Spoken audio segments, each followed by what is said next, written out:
ভারত যতই শক্তিশালী হয়ে না কেন, যত বিশাল পরিমাণ সেনাবাহিনী মুসলমানদের বিরুদ্ধে একত্রিত করুক না কেন, মহান আল্লাহ তাআলা ওই দিন অবশ্যই এনে ছাড়বেন যেদিন হিন্দুস্তানের শাসকদের গলায় লোহার জিঞ্জির পরিয়ে মুজাহিদিনগণ টানতে থাকবে, যেদিন দিল্লির শাহী প্রাসাদে কালেমার ঝান্ডা পথ পথ করে উঠতে থাকবে।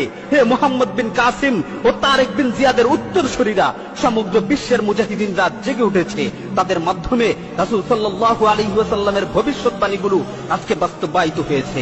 হে হিন্দুস্তানের অধিবাসীরা, রাসূল সাল্লাল্লাহু আলাইহি ওয়াসাল্লামের ভবিষ্যৎবাণীগুলো তোমাকেও হাতছানি দিয়ে ডাকছে। রাসূল সাল্লাল্লাহু আলাইহি ওয়াসাল্লামের ভবিষ্যৎবাণীগুলো তোমাকেও হাতছানি দিয়ে ডাকছে। সুতরাং আর বসে না থেকে গাজওয়াতুল হিন্দের জন্য প্রস্তুতি নাও, গাজওয়াতুল হিন্দের জন্য রণসাজে সজ্জিত হও। আল্লাহ তাআলা যেন আমাদের সকলকে গাজওয়াতুল হিন্দের মোবারক যুদ্ধে অংশগ্রহণ করার তৌফিক দান করেন।